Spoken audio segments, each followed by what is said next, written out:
ഞാനിങ്ങനെ പരിചയപ്പെട്ട എൻ്റെ പേര് സിദ്ദീഖാണ്. വളരെ പ്രൗഡോട് കൂടിയാണ് നിങ്ങളുടെ മുമ്പിൽ ഞാൻ നിൽക്കുന്നത്. കാരണം വിദ്യാഭ്യാസപരമായും ഒന്നുമില്ലാത്ത ഒരാളെ ഈ ഒരു സ്റ്റേജിക്ക് ഒരു ചെറിയ സമയമെങ്കിലും നിങ്ങളേറ്റും ഇങ്ങനെ ഒരു ഓഡിയൻസിനെ കാണാനുള്ള ഭാഗ്യം എനിക്ക് തന്നു.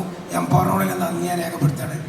എന്തായാലും ഞാൻ ഈ ബിസിനസ്സിലേക്ക് വന്നത് 4 വർഷം 2 മാസമായി. 4 വർഷം 2 മാസം. ഞാൻ വന്നത് ഓട്ടോറിക്ഷയിലാണ്.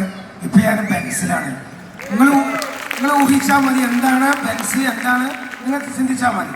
വന്നത് മടക്ക ഓട്ടോറിക്ഷയ്ക്കാണ്, ഇപ്പോൾ പോകുന്നത് ബെൻസിലാണ്. എന്തായാലും ഞാൻ ഒരൊറ്റ കാര്യം, ഒരൊറ്റ പോയിന്റ് നിങ്ങളെല്ലാവരും ഉണർത്താൻ വേണ്ടിയാണ് ഈ മൈക്ക് എടുത്തത്. ഞാൻ ഈ ബിസിനസ്സിലേക്ക് വന്നിട്ട് എൻ്റെ കൂടപ്പറപ്പുമാരി ഞാൻ കൊണ്ടെടുക്കാൻ കുറേ ആൾക്കാരുണ്ട്. നമ്മളെ കൂടെ കട്ടൊക്കെ നിൽക്കണേ, നമ്മൾ അവരെ കൂടി കട്ടൊക്കെ നിൽക്കണം. ഇതാണ് പക്ക ഈ ബിസിനസ്. ഞാൻ ഒരാളെ നിങ്ങൾക്ക് പരിചയപ്പെടുത്തണേ, ആ ആളൊന്ന് എണീറ്റ് നിൽക്കണം. ഞാൻ 3 വർഷം മുമ്പ് ഈ ബിസിനസ്സിൽ ഒരാളെ നിരന്തരം അയാളുടെ ഷോപ്പിൽ പോയി ഇങ്ങനെ ഒരു ഓപ്പർച്യൂണിറ്റി ഉണ്ട്, എൻ്റെ കൂടെ നിന്നോളി പറഞ്ഞ് ഗതി കെട്ടി എൻ്റെ കൂടെ കയറി ഒരാളുണ്ട്.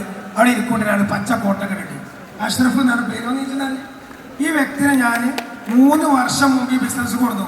നിന്റെ മുമ്പിലാണ് ആൾ ഇരിക്കുന്നത്, നിങ്ങളൊക്കെ കണ്ടോ, എൻ്റെ സീറ്റ് ബാക്കിലാണ്. അപ്പം ഇങ്ങനെ എന്തായി ഈ ബിസിനസ് മനസ്സിലായത്? 4 വർഷം വന്ന ഞാൻ പിന്നിലായിരിക്കണേ. 7 മാസമായിട്ട് ബിസിനസ് ചെയ്യുന്ന ആള് മുമ്പിലെ സീറ്റിലാണ്. ആൾ എക്സിക്യൂട്ടീവ് മില്യർ, എന്ത് മില്യറാണ്? എക്സിക്യൂട്ടീവ് മില്യറാ. 25 ലക്ഷം റുപ്യൻ്റെ അടുത്ത് ഞാൻ ചെയ്തിട്ടുണ്ട്. 30,000 ടോക്കൺ ഉണ്ട്. ഇനി ആരും നാവിടണ്ട. അയാളെ ഭാര്യയ്ക്ക് കടുകും ഉള്ളിയും ഒഴിഞ്ഞിട്ട് മടുത്തക്കൂടെ ആരും നാവിടണ്ട. സംഗതി അങ്ങനെ ഞാൻ കൊടുത്തോണ്ടെന്തായി, അയാൾ അങ്ങനെ ഒരു ഏണിങ് എടുത്തുകൊണ്ട് ഒരു 5 ലക്ഷം റുപ്യ എനിക്കും കിട്ടി. ഇപ്പം നമുക്ക് എന്ത് മനസ്സിലായി? ഇവിടെ ആദ്യം വന്ന എല്ലാ പ്രോഗ്രാമിലും ആദ്യം വന്നൊരു കഴിച്ചിലാവും. ഞാൻ ഇക്കില്ല, ഞാൻ പല അവിടെ ബിസിനസ് പറഞ്ഞാൽ പറയാം. ഇതൊക്കെ ആദ്യം വന്നവർക്ക് തിരക്കടില്ല, നല്ല വരുമാനം കിട്ടും. ഒരു കറ്റ കാര്യം ബോധ്യാക്കാൻ വേണ്ടി മുമ്പേ നിയമിപ്പിച്ചത്. ഞാൻ വന്ന് 3 വർഷം കഴിഞ്ഞിട്ട് കൊടുന്ന ഒരു വ്യക്തി 7 മാസം കൊണ്ട് 25 ലക്ഷവും 30,000 ടോക്കണും ഉണ്ടാക്കിയിട്ടുണ്ടെങ്കിൽ അപ്പം ഞാൻ എത്ര ഉണ്ടാക്കി ഞാൻ പറയണില്ല. ഒരു കാര്യങ്ങൾ ആലോചിച്ചോളി. എനിക്കിത് സാധിച്ചിട്ടുണ്ടെങ്കിൽ ഇതൊക്കെ ഇത് സാധിക്കും, ഒരു സംശയവുമില്ല. കാരണം നമ്മൾ ഈ പറഞ്ഞ മാതിരി ഷാജഹാൻ കൂടെ നിൽക്കാനുള്ള ഒരു യോഗ്യത നമുക്കില്ല.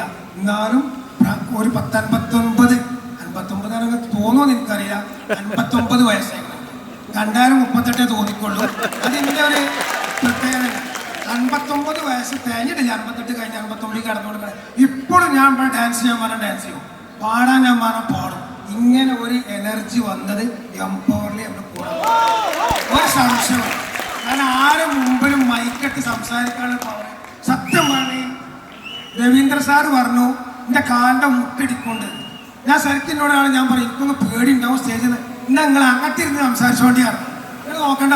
ഇപ്പം എനിക്ക് ധൈര്യം വന്ന് നിങ്ങളൊക്കെ കണ്ടപ്പോൾ എൻ്റെ കൂടെ വന്നവരെ കണ്ട. ഒരു കാര്യം ചെയ്യാം, ഈ ബിസിനസ്സിൽ ഐഡിയ അടിച്ച് കയറാത്ത ആരെങ്കിലും, ഞാൻ ഈ വാക്ക് മലപ്പുറം ഭാഷ പൊട്ടന്മാർ ഇതിൽ ഇരിക്കുന്നുണ്ടെങ്കിൽ, ഇന്ന് തന്നെ ആരാണോ ഈ ബിസിനസ് നിങ്ങളെ കൊടുക്കുന്നുണ്ടെങ്കിൽ ഐഡിയ അടിച്ച് കയറിക്കോളി. ഇതുപോലെ വരുമാനം ഇതൊക്കെ എല്ലാവർക്കും ഉണ്ടാക്കാൻ പറ്റും. എനിക്ക് അനുവദിച്ച ടൈം 4 സെക്കൻഡും കൂടി ഉള്ളൂ. ഓക്കെ, എല്ലാവർക്കും നല്ലൊരു ദിവസം ആശംസിച്ചുകൊണ്ട് നാളെ മുതൽ എല്ലാവരും ഇറങ്ങി പുറപ്പെട്ടോളി. നിങ്ങളെ കൂടെ കട്ടയ്ക്ക് എംപവർ ഉണ്ടാവും, ഒരു സംശയമില്ല. ഞാൻ പറഞ്ഞ ആദ്യമായി എംപവറിന്റെ സ്റ്റേജിൽ നിന്നിട്ട് ഒരാൾ ഒരു കാര്യം പറഞ്ഞു.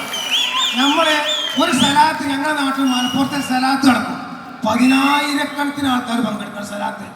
ആ കൂട്ടത്തിൽ സ്റ്റേജ് മുതൽ ഞാൻ പറയാണ്, ടോക്ക് ചെയ്ത് അങ്ങനെ ആരെങ്കിലും ഉണ്ടോ?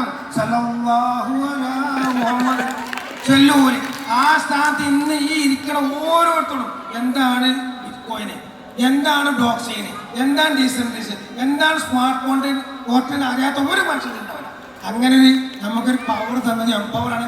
ആ എംപവറിനെ എൻ്റെ ഹൃദയത്തിൻ്റെ ഉള്ളിൽ നിന്ന് 1000 നന്ദി അടിച്ചുകൊണ്ട് നിർത്തുന്നു. Okay, thank you.